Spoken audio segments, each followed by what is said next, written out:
Okay.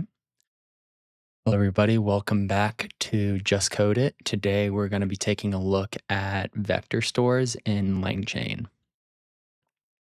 Vector stores are a specialized type of database. They primarily are used for things like recommender systems and big data. Vector stores are primarily used in applications that require efficient storage, retrieval, and similarity search of high dimensional data. Before LLMs, they were primarily used in recommender systems, image and video retrieval. They were also used in NLP, the precursor to LLMs. To start out the code, we're going to do our imports and then create our Olama embeddings. You can use OpenAI as well. I'm just using a super small one here. The first kind of vector store we're going to do is just an in-memory vector store. But if you just need to do a quick search, you don't need to save it anywhere. In-memory vector stores are actually pretty good at that, and they're extremely fast. So here we just have this in-memory vector store. We're passing in our embedding model, and we're just going to create a couple documents.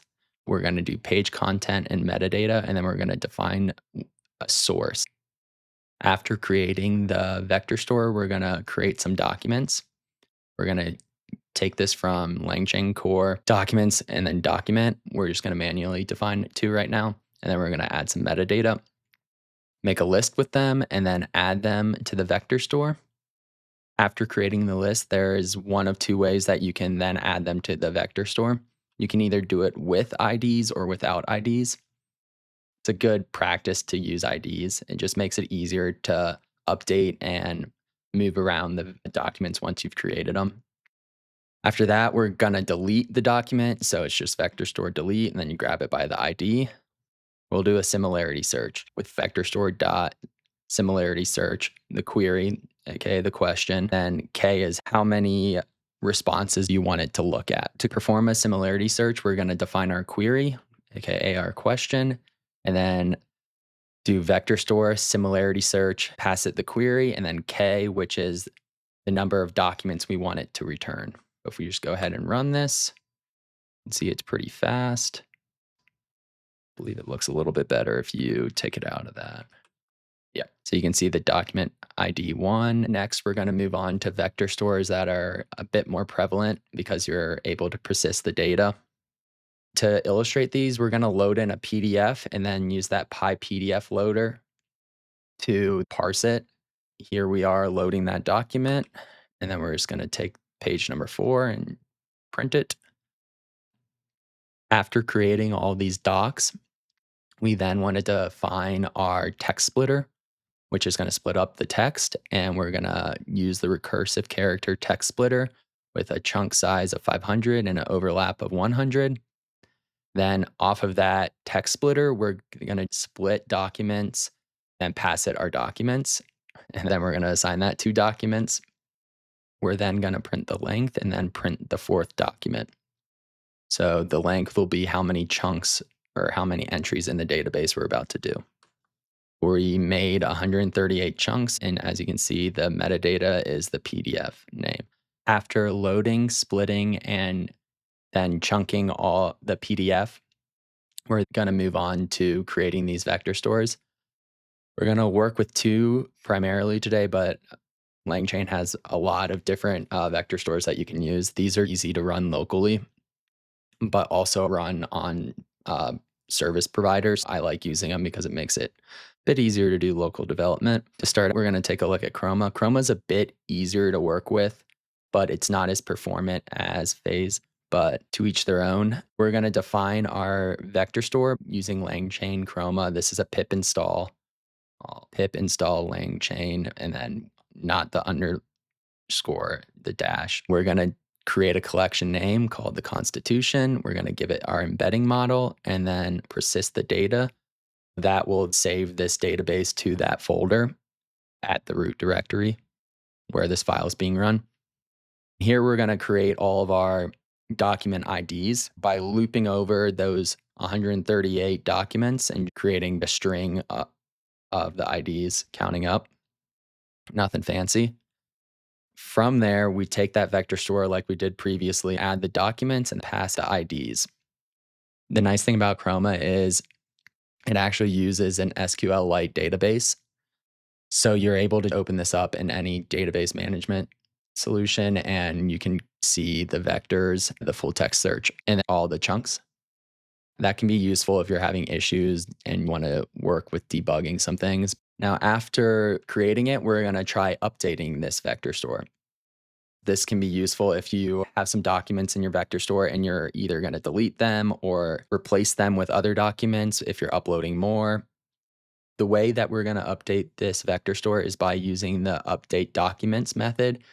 There's also a update document, which is just without the list. Here, how we do it is we use the IDs and we're grabbing the first two IDs, and then documents equals a list of the two documents we want to update. Rerun this. Let's then go take a look at our database and see if those documents were, yep, they're right here. So these are the two new documents that we just added, and they have ID 1 and 2. Another popular one is Phase. After Chroma, we're going to take a look at Phase vector stores. This is an extremely high performant vector store, but it can be a little bit more finicky. When you're doing the pip install for this, you can either pip install the CPU version or the GPU version if you're running an NVIDIA graphics card. That's where it gets a lot of its performance from. How we're going to create this vector store is we're going to do phase, and then from documents, pass it documents, pass an embedding model, and then pass it the IDs. We did that a little bit different than previously. It just condenses everything. Then we're going to save that model to the file system like we did with the previous one. Run that. One unfortunate thing about Phase and why it's a bit harder to work with, you are able to look inside of it, but it's not as easy as just opening it in a database management system like we did right here. It basically just saves an index to your file system. After completing and saving the Phase vector store, we're going to now look at similarity searches using these two. The first one we're going to do is a similarity search with filters. So as you remember, or you might remember, we updated those documents up here. Those documents are made up of those metadata with source. What we're going to do here is filter for only metadata that matches source equals new. All the other documents coming from the PDF are going to have a source equal to the file path, but we replaced these ones. So this should probably give a bad response. Yep, I mean, it doesn't really give them much of anything useful there. After creating the database, we're going to start working on some similarity searches. We're going to define a query, and then we're going to also set results equal to vector store query. We're going to return one query result. I'll explain that in a second, and then filter it down. These filters use the metadata, which is the source, and we're going to only select documents with source equaling news. Those are the documents that we added to the vector store, or we updated in the vector store previously for the Chroma DB. Why am I?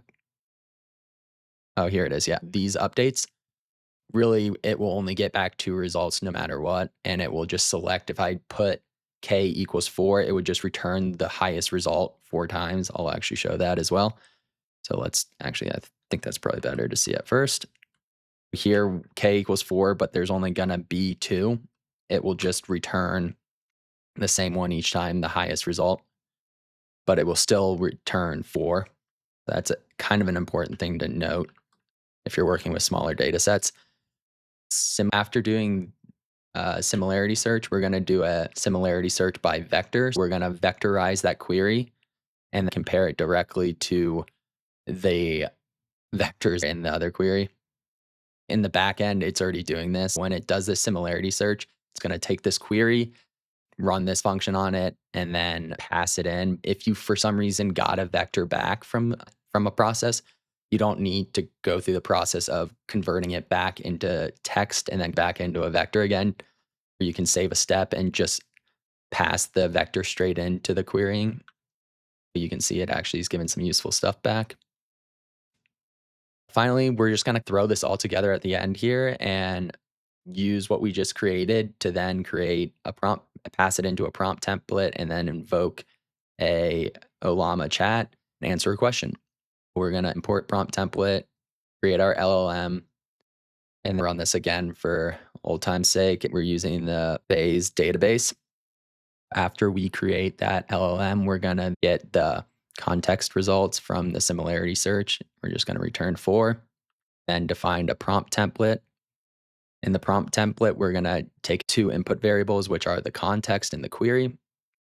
We're just going to do a simple prompt and print it out. Oop, probably need to load this. Here you can see the prompt template. We're going to format that template.